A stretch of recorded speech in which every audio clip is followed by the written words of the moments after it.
Bonsoir mon ami. L'heure est arrivée pour notre rendez-vous du soir avec la parole de Dieu. Es-tu prêt à faire la route avec nous, Ismaël et moi, Claudine? Demandons au Seigneur de nous accompagner. Notre Père qui est dans les cieux, nous te remercions de cette journée passée et nous te remercions de ce moment où nous pouvons venir à toi. Nous sommes comme ces disciples sur la route d'Emmaüs qui faisaient route avec Jésus, qui l'entendaient parler de la parole de Dieu et dont les cœurs brûlaient à l'intérieur d'eux. Nous voulons, Seigneur, nous aussi être instruits par ta parole et te laisser parler à notre cœur. Au nom de Jésus, Amen. Le texte de ce soir se trouve dans Juges 4, au verset 1 à 3. Les enfants d'Israël firent encore ce qui déplaît à l'Éternel après qu'Éhud fut mort. Et l'Éternel les vendit entre les mains de Jabin, roi de Canaan, qui régnait à Hatzor. Le chef de son armée était Sisra et habitait à Haroshet-Goïm. Les enfants d'Israël crièrent à l'Éternel, car Jabin avait 900 chars de fer et il opprimait avec violence les enfants d'Israël depuis 20 ans. Les enfants d'Israël firent encore ce qui déplaît à l'Éternel après qu'Éhud fut mort. Voilà qui vient confirmer ce que Dieu avait annoncé à Moïse, puis à Josué juste avant leur mort. Ces enfants qui pourtant paraissaient obéissants, zélés, remplis d'amour, engagés. Ces enfants-là avaient dit: Dieu vont m'abandonner pour aller après d'autres dieux qui ne les ont pas sauvés, parce qu'Israël est un peuple au cou raide et rebelle.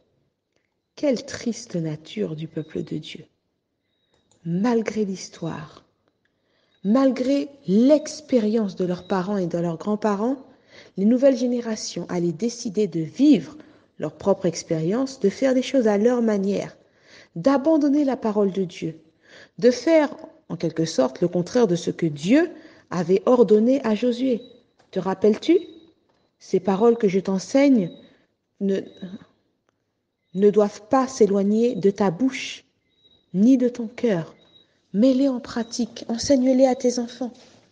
En fait, les enfants devaient apprendre ces vérités par cœur, sous la forme de chants, pour leur permettre de prendre à cœur ces enseignements et d'éviter de s'en détourner.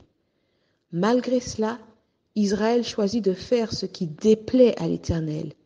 Et l'Éternel accomplit ce qu'il avait dit. Il les abandonna entre les mains de leurs ennemis. Ici, il s'agit de l'un des peuples de Canaan dont le roi s'appelle Jabin et le chef de l'armée Sisra. Ce peuple est décrit comme particulièrement cruel et violent envers Israël, sans aucune pitié ni compassion d'âme.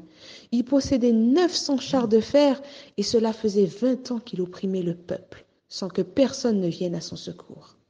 Alors, Israël appela la seule personne qui pourrait le délivrer et surtout qui accepterait de le faire, l'Éternel son Dieu. Dans ces moments de détresse et d'angoisse, Israël reconnut qu'il avait fait fausse route en délaissant l'enseignement de ses pères et qu'il fallait revenir à la maison. N'est-ce pas une leçon qui mérite non seulement toute notre attention, mais aussi toute notre crainte? Cela ressemble à la vie parfois de nos enfants qui croient toujours mieux connaître, mieux savoir que leurs parents, qui cherchent à leur enseigner la voie du salut. Cet enfant se rebelle, veut son indépendance, fait en cachette ce que ses parents lui ont interdit pour se retrouver un jour pris au piège de sa propre immaturité.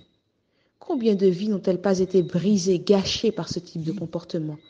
Combien d'enfants, de jeunes filles, de jeunes garçons n'ont-ils pas subi des choses terribles parce qu'ils avaient goûté à l'interdit et s'étaient crus plus sages que leurs parents? Veillons, mon ami, à ne pas reproduire cette attitude dans nos vies, à ne pas entretenir la rébellion dans nos cœurs. Honorons l'Éternel, que sa parole ne s'éloigne pas de notre bouche, que sa parole reste l'objet de nos méditations, jour et nuit.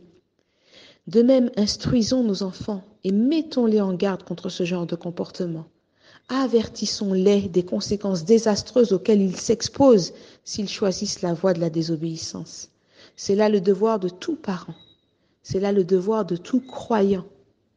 N'oublie pas cependant, mon ami, que si tu t'es toi-même placé dans cette situation, que si tu te tiens aujourd'hui au fond du gouffre sans personne pour te tendre la main, il te reste néanmoins une solution, un dernier espoir, une dernière porte ouverte. Crie, crie à l'Éternel. Demain soir et les soirs suivants, nous verrons comment Dieu réagit quand nous crions à lui dans ces circonstances. Ne rate pas le rendez-vous de demain. Reviens pour entendre cette parole de vie qui donne la vie. Ce soir, nous te chanterons un chant qui s'intitule « M'aimant ». Ce chant, c'est pour te rappeler que dans toutes ces choses, dans toute cette histoire, Dieu ne cesse de t'aimer et de rechercher ton bien. Je te lis la première strophe. M'aimant quand la route est obscure, Jésus s'approche et me rassure. Il me conduit par sa main sûre dans son amour.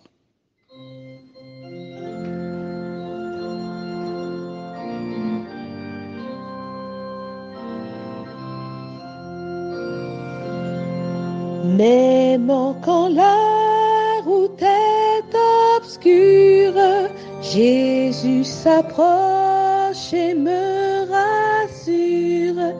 Il me conduit par sa main sûre dans son amour. M'aimant d'un amour insondable, Jésus de la gloire ineffable m'apporte joie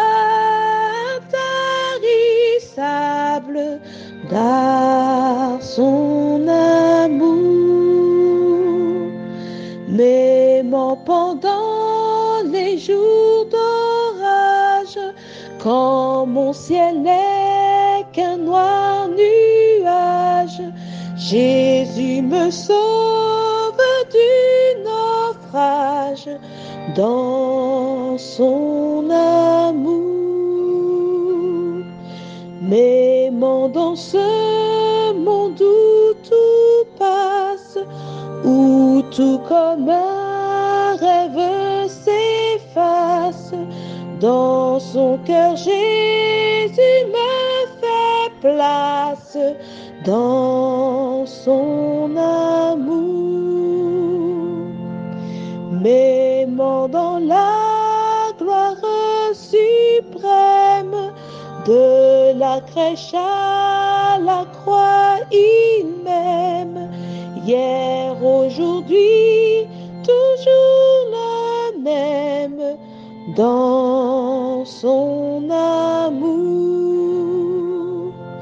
M'aimant jusqu'à ta venue, quand tu descendras sur la nue, nous chantons l'hymne, l'âme émue de ton amour. Mon ami, je t'adresse cet appel solennel en ce soir. Crains Dieu et sanctifie-le dans ta vie. Ne t'engage pas à moitié, mais serre-le de tout ton cœur et de toute ta force. Décide-le pour aujourd'hui et pour les jours qui suivront. Bonne soirée, mon ami.